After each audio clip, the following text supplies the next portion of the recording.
Oui, eh bien, je m'appelle Barbara Schulz. Je suis principalement, où je suis toujours comédienne.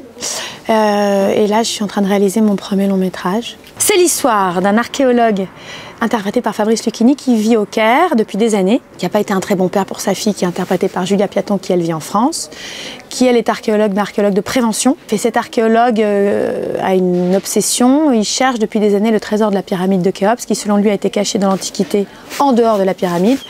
Et au début de l'histoire, il découvre un indice qui laisse penser que Napoléon aurait trouvé ce trésor pendant la campagne d'Égypte et l'aurait rapporté caché à Paris. Et donc il revient à Paris pour retrouver ce trésor. Ce faisant, il va se réconcilier avec sa fille.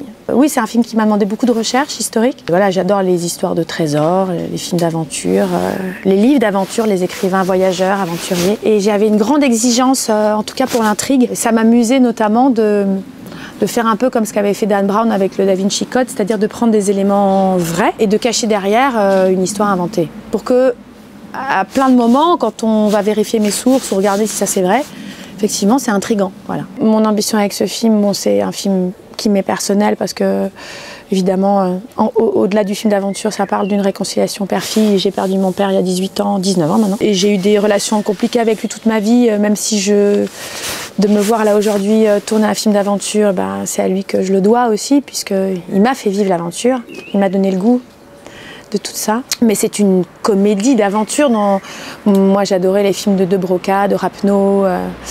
Évidemment, j'ai découvert émerveillée quand j'avais 8-10 ans, je crois, c'est ça, 8-9 ans. En arrivant à Paris, d'ailleurs, je crois que c'est un des premiers films que j'ai vu au cinéma à Paris. C'était Les Aventuriers de l'Arche perdue. Voilà, mais c'est marrant, on est toujours influencé par des choses et on refabrique à notre sauce. Je sais que, par exemple, Spielberg, je sais qu'il est un grand fan de L'Homme de Rio. Et c'est marrant, quand j'ai revu L'Homme de Rio il n'y a pas très longtemps, et que j'ai vu la dernière séquence, c'est très amusant parce que on imagine Spielberg enfant en regardant cette dernière séquence, se disant comment est-ce que moi je vais faire ça. Et le cinéma, c'est toujours ça, on est pétri d'influences, de références, et on s'en inspire de mes lectures, mes voyages, et on se nourrit de ça pour inventer une histoire qui nous est propre, avec, je l'espère, une patte personnelle. Voilà. Il ne s'agit pas de copier. En fait, je cherchais une maison comme celle-là. Et donc c'était compliqué dans Paris. Et donc j'ai une repéreuse fantastique qui connaissait cette maison, qui me l'a, voilà. J'aime bien Saint-Maur, moi j'ai joué le Shakespeare, là on a fait la reprise de tournée à Saint-Maur. J'ai beaucoup joué au théâtre de Saint-Maur, c'est pas loin de Paris, c'est chouette.